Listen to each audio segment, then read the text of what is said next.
bagaimana jarak persalinan, bagaimana kapan harus mulai bersalin. Itulah merupakan hal-hal prevention.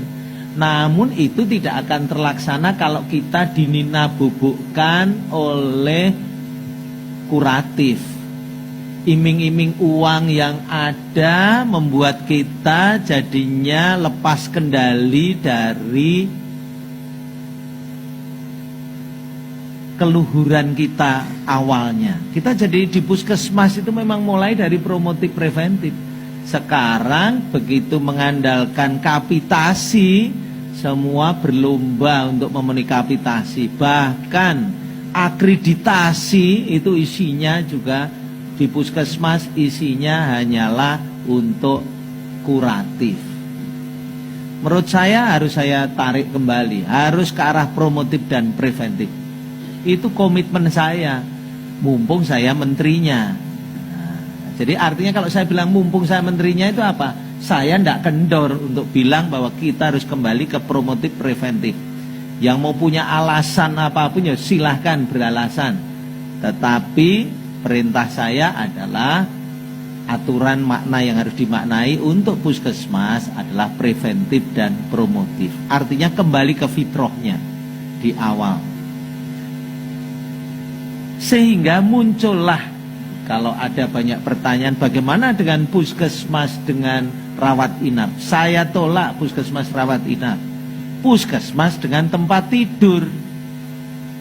Kalau puskesmas dengan rawat inap maksa diri untuk ngerawat sampai pasiennya gawat baru dibawa ke rumah sakit, telat terus kita. Tapi kalau puskesmas dengan tempat tidur, maka dia mempersiapkan si pasien untuk dirujuk ke tempat yang semestinya, sehingga tidak seperti sekarang ini yang terjadi, semua menyalahkan FKTP. Ini kalau ngirim sudah gawat baru dikirim, kalau sudah begini baru dikirim, kan tidak elok. Ya tahu, kita disalahkan untuk nyawa orang itu tidak elok. Akhirnya tetap diseksio juga akhirnya mati. Karena apa? Telat. Duit sudah keluar, dikapitasi juga udah keluar duit, dikonsulkan ke tipe D tidak nyaman, ke tipe C lagi ke B, betapa itu uang terus jalan. Dan hasilnya tetap terlambat. Disinilah maka masalah nama puskesmas dengan rawat inap saya hapus. Puskesmas dengan tempat tidur. Kalau mau puskesmas dengan rawat inap saya rubah jadi rumah sakit Pratama. Nanti pustunya, puskesmas pembantunya yang dinaikkan derajat menjadi puskesmas. Ini adalah prinsip yang paling mendasar dari keselamatan pasien. Mindset kita kalau begitu namanya rawat inap, ya kita rawat, kita inapkan sampai tidak sanggup baru dikirim. Itu kan konsep rawat inap. Tapi kalau konsep tempat tidur, maka kita menyiapkan si pasien untuk bisa dibawa ke tempat yang semestinya.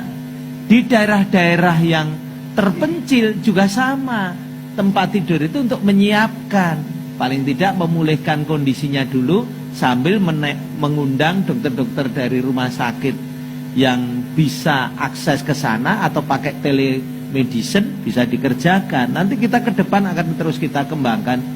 Tetapi makna kembali ke fitrah preventif promotif harus menjadi ditanamkan di dalam sanubari hati kita. Banyak alasan untuk berkelit itu banyak sekali, biarin aja. Kemudian mengenai PMK nomor 3. PMK nomor 3 itu nomor 3 2020 itu saya terbitkan untuk mengikuti UHC, Universal Health Coverage.